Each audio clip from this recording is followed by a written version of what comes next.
இயேசுவின் நாமத்தில் உங்களை ஆசீர்வதிக்கிறேன் பிரியமானவர்களே. எந்த சபை வரியிலே போகும் என்று திட்டமாக தெளிவுமாக தெரிந்து கொள்ளுங்கள். ஏசப்பா சொல்கிறார் பேதுருவை பார்த்து, நீ பேதுருவாயிருக்கிறாய், உண்மையில் என் சபையை கட்டுவேன் என்றார். பேதுரு ஏற்கனவே திருமணமானவர், குழந்தைகள் இல்லை. அதே போல டிபிஎம் சபையிலே இது முதல்ல வந்த பாஸ்டர் பால் திருமணமானவர், குழந்தைகள் 5. அப்படியா கர்த்தர் அழைத்துடன் ஊழியத்துக்கு வந்து விட்டார். பேதுருவை பார்த்து ஏசப்பா மறுபடியும் சொல்லுகிறார், உண்மையில் என் சபையை கட்டுவேன் என்று பேதுருவே சொல்லுகிறார். என்ன சொல்லுகிறார்? மத்தேயு 19:27 இதோ நாங்கள் எல்லாவற்றையும் விட்டு உம்மை பின்பற்றினோமே, எங்களுக்கு என்ன கிடைக்கும் என்று திட்டமாக கேட்கிறார். உயிரெழுதி வச்சிருக்கிறார் பிரியமானவர்களே.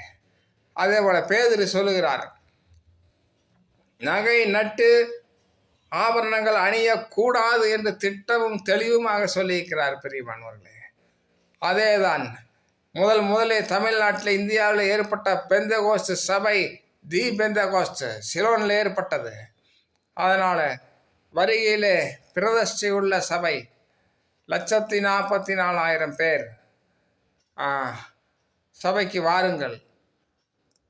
கோயம்புத்தூரில் கன்வென்ஷன் நடக்கிறது, கிணத்துக்கடவுளே வாருங்கள். ஏசப்பா உங்களை ஆசீர்வதிப்பார். God bless you. Amen.